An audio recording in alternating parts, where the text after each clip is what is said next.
Hey families, so I'm just going to show you another key way that you can get some more insight into how your child is doing with online learning. So what you can do is if you go to Schoology on your child's Chromebook and go to courses and go to our main Schoology course that looks like this. On the left hand side you'll see grades right here. And if you click on it, you can see the assignments over here. So like you can see our problem set that we had. And you can see word work assignments, writing, and then their overall course grade so far.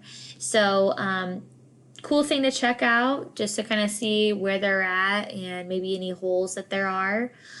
So anyways, check that out under grades right here. And then scroll down to the bottom and you can see their overall grade so far for this quarter. All right, if you have questions, as always, please let me know and have a great day.